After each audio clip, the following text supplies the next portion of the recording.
A happy, warm family of three had their peaceful life shattered by a shocking secret. A husband who gave everything for his family was told that his daughter isn't his biological child. Before the incident, Jae-won and her husband lived a happy life.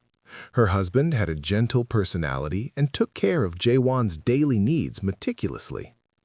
After their daughter was born, he paused his work as a university professor and devoted himself entirely to the family, becoming a full-time dad. One day, the husband received an email from a stranger. The email claimed that his daughter wasn't his biological child. Full of doubts, the husband thought it was someone's prank. He wanted to find the sender, but unfortunately, it was a one-time email address. Once the time expired, the sender's address would disappear, making it impossible to find them. The husband originally didn't take this email seriously, but then he received a second email. This time, it was a photo of Jae-won being drunk, taken into a hotel room by a man. Seeing this, the husband became restless. After much deliberation, he secretly had a paternity test done with his daughter. The results showed that the daughter indeed had no blood relation to him. This cruel truth sent the husband plummeting into an abyss. He never imagined that Jae-won would betray him.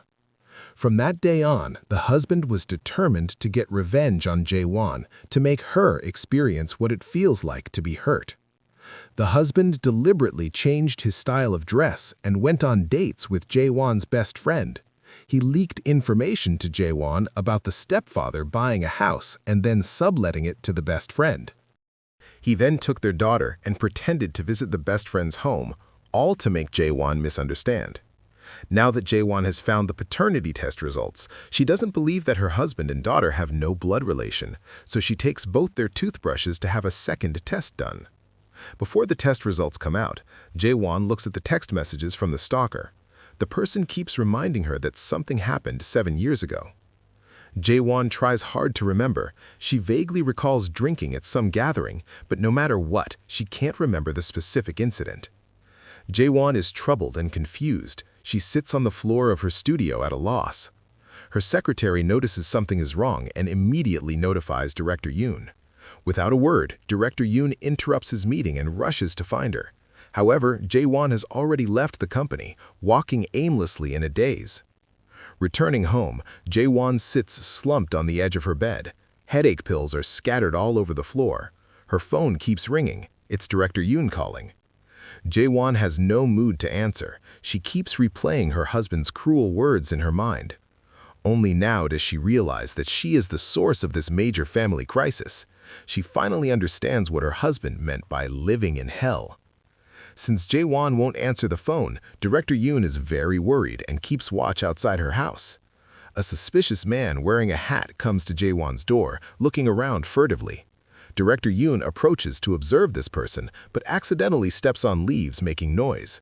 The man realizes and immediately runs away, but Director Yoon eventually catches up with him. This person is the reporter. To get explosive news, he's been following Jae-won's family. Even the insurance agent is one of his targets. Director Yoon is determined to protect Jae-won. He forcibly takes the memory card from the reporter's camera. In the materials, he finds a video of the insurance agent bribing a police officer. Director Yoon recalls that this police officer once claimed that the surveillance video from Jwan's apartment was missing. He suspects the insurance agent and police officer definitely know the inside story, so he sends the video to both of them and arranges to meet. Under Director Yoon's pressure, the police officer tells the truth. The surveillance video disappeared because the chairman's daughter, Jae-won's best friend, was captured on camera that night. That night, the best friend came to the apartment and met with Jwan on the rooftop. The best friend tried to use Jwan, wanting him to continue threatening Jae-won. Jwan disagreed. An argument broke out on the roof, and during the struggle, Jwan was pushed off. The panicked best friend immediately called her father for help. Her father, the chairman, sent the insurance agent to take away the apartment's surveillance video. The insurance agent found this police officer for help. Afterward, the officer used the surveillance video to blackmail the insurance agent for benefits and got beaten up for it. The insurance agent then went to the chairman for hush money. Soon after, the chairman's subordinate notified Jae-won's best friend that the insurance agent came to the chairman for money.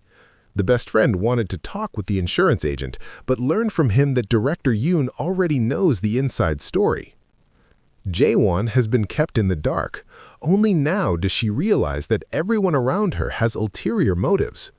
As things develop, she slowly recalls past events. That night, Jae-won goes to her husband and tells him what happened back then. 7 years ago, the company held its first product launch. Before it started, Jae-won was very nervous. She took headache medication to calm herself down. The launch ended successfully, and everyone went to a reception. Jae-won was introduced by the chairman to an investor. Such occasions inevitably involve drinking. Because Jae-won had taken headache medication, she wanted to refuse. The chairman didn't want to lose face in front of the investor and forcefully required Jae-won to drink. After several drinks, Jae-won became dizzy and unsteady. She barely answered her husband's phone call. Hearing her husband's voice, she thought he was right beside her. Little did she know, someone behind her was watching her with malicious intent. The next day, Jae-won woke up in a disheveled hotel room. She didn't notice anything unusual at the time. Only now does she finally remember the mistake happened that night. After hearing Jae-won's words, her husband becomes even angrier. He smashes the glass in his hand. His palm is cut by the shards, but he doesn't feel any pain at all. He even shakes off Jae-won when she tries to care for him. No matter what, the husband believes Jae-won is at fault.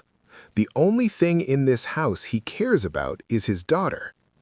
Although father and daughter have no blood relation, after all these years together, they've already become true family. Having come this far, the husband still wants custody of the daughter.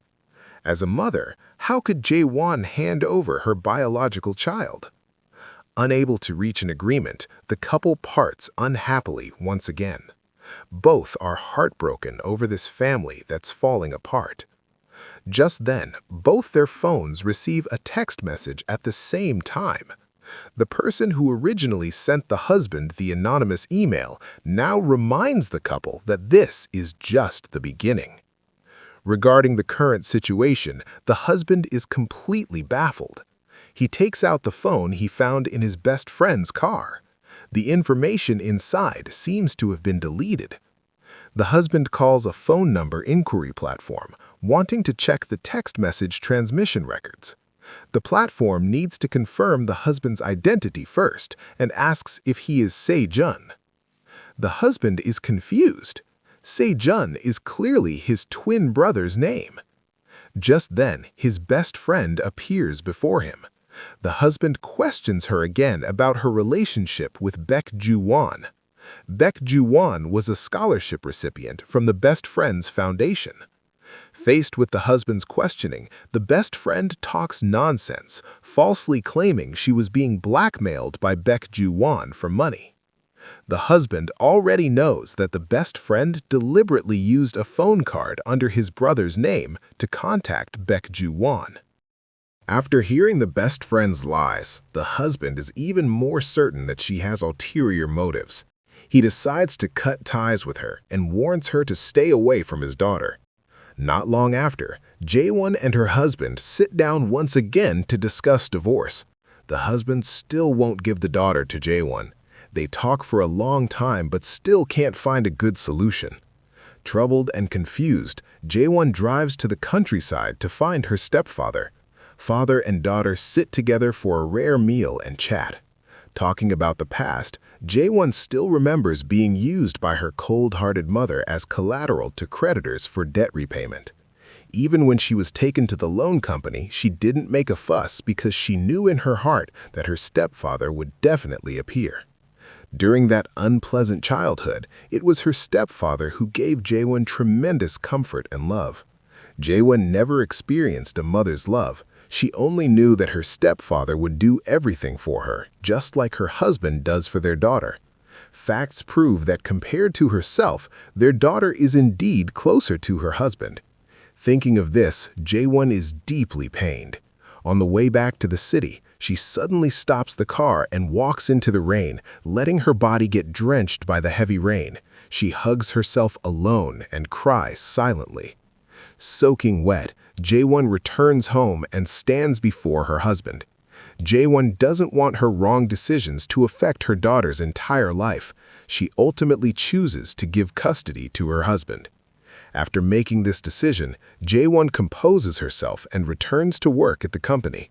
Colleagues notice something unusual. Jae-won, who always does things methodically, has now become forgetful and careless. After work, Jae-won comes home with a smile on her face, enthusiastically greeting her husband and daughter. At the dinner table, Jae-won even proactively takes her husband's hand. Seeing her wife's dramatic change in temperament, the husband is deeply suspicious. End of episode. Don't forget to like, comment, share with friends, and subscribe to the channel. I will be back with the rest of the story soon.